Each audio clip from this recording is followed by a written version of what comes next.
As a one-man show podcast entertainment personality, many times life, well, it just gets in the way of the fun stuff. I had too much crap to get done today to put my full might into proper production of an episode. So at the risk of sounding like Andy Rooney and Bill Engvall's very improbable offspring, I give you random scatterings of my brainwaves on Here's a Thing.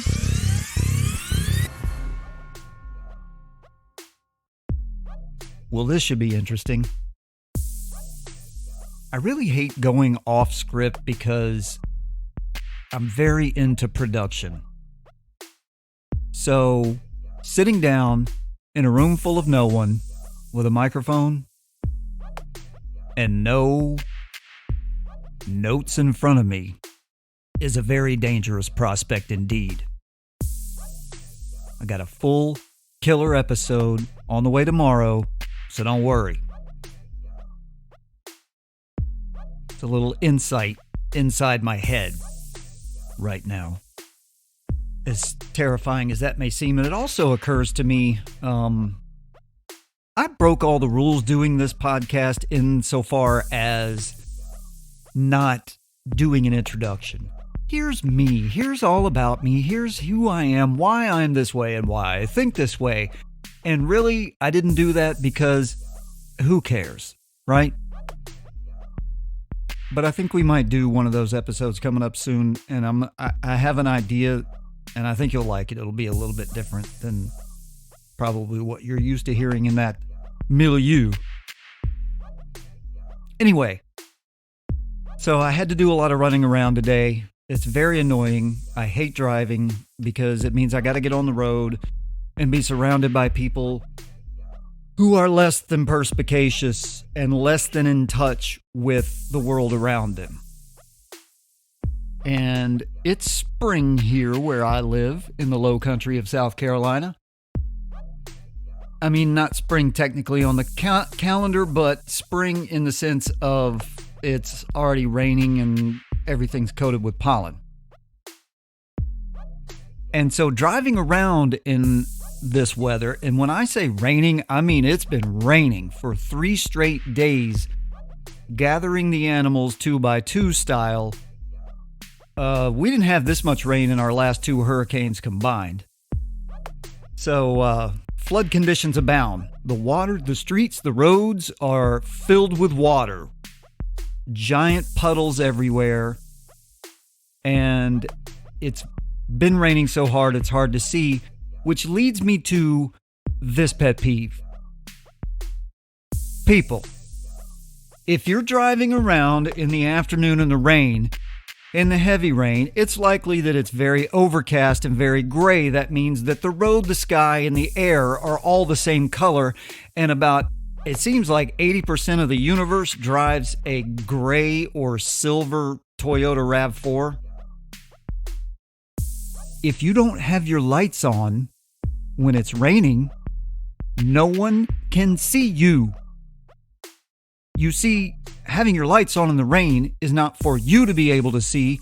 It's for the rest of us to be able to see you and your extraordinarily erratic driving behavior.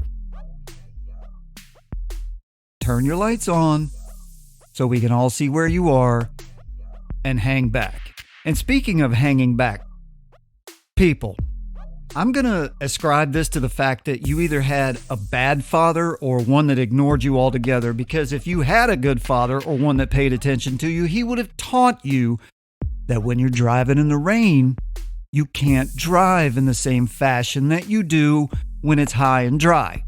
Your tires don't stick to the road the same. You can't see as well. There's water spraying up everywhere. There's hydroplaning. There's all kinds of mess that can go on. Back it down. Ease up with the tailgating now. It's annoying enough when it's dry. But when you're 2 square inches off my butt, and if I have to tap my brakes, we're all gonna die. Not a happy camper. Turn on your lights in the rain. Back your speed down a little bit. Stop weaving in and out of traffic. And basically stop doing all that dumb shit that you do when the roads are dry and the sun is shining. You'll get there. I promise. I got home from all my running around and I checked the mail. And probably you've been as vexed as I by this phenomenon. I open the mailbox and what do I see? A phone book, a printed paper, black and white and yellow and black phone book, telephone book. Now, I'd be willing to bet that if you said the word telephone to your average human that's under 25, they wouldn't even know what you're talking about. You might as well be speaking Klingon. The fact that we are still printing and distributing telephone books is an absurdity beyond comprehension. It is a gigantic waste of resources from top to bottom. I mean, forget about whatever natural resources you're slaughtering in this process, the fuel that you're burning for the mail trucks and the delivery trucks to get it into your mailbox. It's just stupid. Now, I've heard it's because, and this is your typical excuse. Well, it's for the poor and downtrodden. You know, some people just can't afford to have the internet and to have a cell phone. To which I say, bullshit. Are you kidding me? Look around. Name the last person, rich, poor, or anything in between you saw that didn't have a cell phone.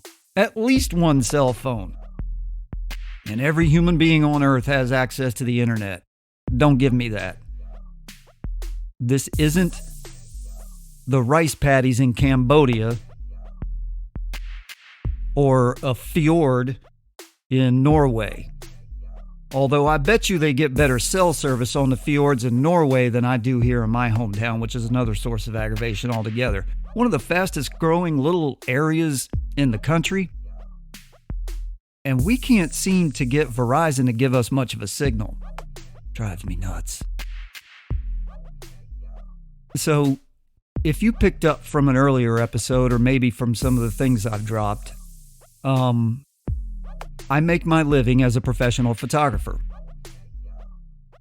And today I was going through editing a wedding and I come across this phenomenon lots. I come across lots of phenomenons, and believe me, this little area right here is rife for all kinds of angst and comedy. But group photos. This falls under the whole "you had one job" thing. Now, if you're in a group photo, your one job is to pay attention to the camera. That's all. Why is there always that one dude in the group photo when everybody looks magnificent? You got to take 15 or 20 frames of this group to make sure that everybody's got their eyeballs open, and so you have to do minimal photoshopping of eyes on faces, and you got one that's perfect. Everybody looks joyful. Everybody's engaged. Everybody's got a natural posture and a natural stance and a natural look and a smile on their face. And one dude, for some reason, is looking just a little bit over there. Because something is much, much more interesting over there. You got one job. Look at the camera. Speaking of photography stuff that drives me nuts, and I don't want to get too far down this road, but you got to do a little planning. Poor planning on your part does not constitute an emergency on my part. If you got a wedding coming up on Easter weekend, no less, you may want to start looking for your wedding photographer more than a few weeks ahead of time. It's a little busy time for us. But we all have a bear to cross, don't we? Yes, I know what I said there. Maybe we'll do an entire episode on dumb crap photographers have to deal with. And you can email me or message me or tweet at me, whatever the youngins are doing these days. Let me know your genre of things that drive you insane. One more. The other day, I spent some time at the DMV. It's not that bad. It's not as torturous as it used to be. They do a pretty good job of moving everybody along, considering what they have to deal with. But I look around. I have a practice that I try to teach my teenager, which is when you're forced to go into a place where you know you're going to be waiting around, make yourself be disciplined enough to not go straight to the cell phone. Look around. Kind of close your eyes and listen. Tune into the room, because I guarantee you're going to hear some comedy gold back there. But we're talking about the DMV here. And I promise you, there is not one thing more interesting going on in that little idiot box in your hand than is going on in the waiting room at the DMV. I mean, there is a rife spectrum of human comedy going on there. This is absolutely good stuff. Plus, you're liable to find your new best friend. Strike up a conversation. Who knows? You know how I feel about that. Anyway, enough of this stupidity. I think I'll part with the following thought.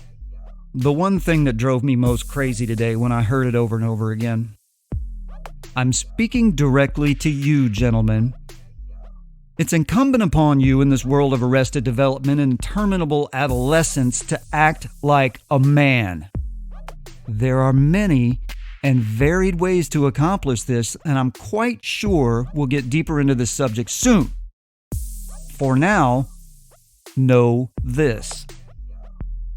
No self-respecting grown-ass man will ever find himself pecking out the letters LOL. In no forum and under no circumstances is this acceptable.